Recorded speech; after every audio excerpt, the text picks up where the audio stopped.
আজ করব সজনে পাতা ভর্তা বা বাটা। এটা খেতে কিন্তু খুবই ভালো এবং খুবই উপকার। প্রেশার, সুগার তাদের জন্য খুবই উপকার। এটাকে আমি এখন ধুয়ে জল ঝরিয়ে নেব। সজনে পাতাটা আমি হালকা একটু জল দিয়ে সেদ্ধ করে নেব। এমন পরিমাণে জল দেবো জলটা শুকিয়ে যায়, পাতাটা একটু ভাজা ভাজা হয়ে যাবে।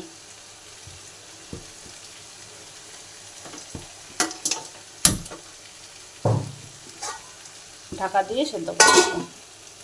এদিকে আমার সজনা পাতাগুলো মোটামুটি সেদ্ধ হয়ে আসে, জলটা শুকিয়ে গেলে নামিয়ে নেব এটাকে। এখানে তেল গরম করতে বসিয়েছি, এখানে দুটো শুকনো লঙ্কা ভেজে নেব আমি ভর্তার জন্য।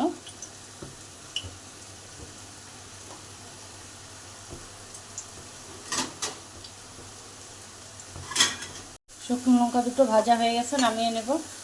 পেঁয়াজ, কাঁচা লঙ্কা, রসুন কেটে রেখেছি সেটা দিয়ে দিব।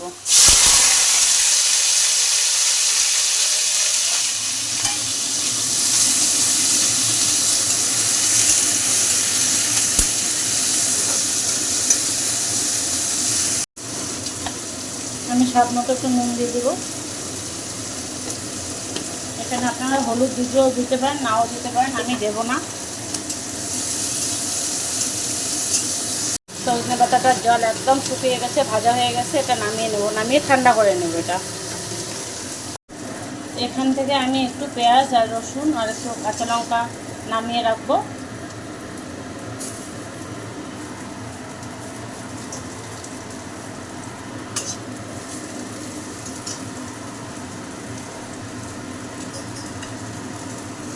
এখানে আমি এই সজনে পাতাটা দিয়ে দেবো। এবার সেদ্ধ করে রাখা সজনে পাতাটা দিয়ে দিলাম।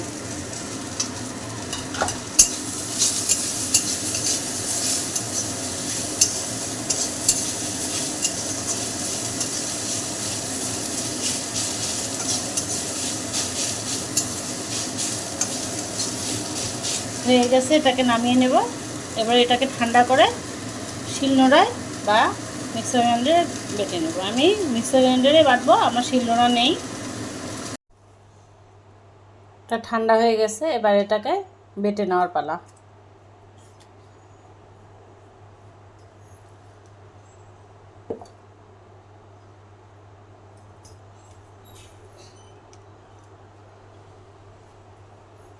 এখানে আমি অল্প একটু লবণ নিয়েছি, লবণটাতে আমি এই শুকনো লঙ্কা দুটো ডলে নেব।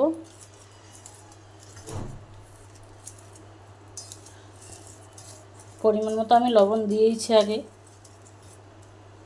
ভর্তা যেহেতু একটু শুকনো লঙ্কা না দিলে ভালো লাগে না। এবার এটাকে সবটাকে একখানে মেখে নেব।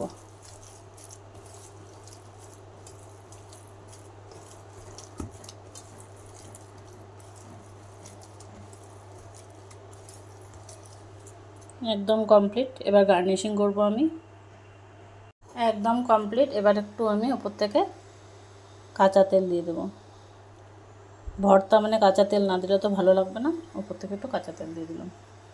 বাড়িতে করবেন, খেয়ে দেখবেন, বলবেন তারপরে কেমন লাগে খেতে। আর খাওয়া খুবই উপকার। আজ এই পর্যন্তই ভিডিওটা রাখলাম। ভালো লাগলে লাইক, কমেন্ট, শেয়ার করবেন।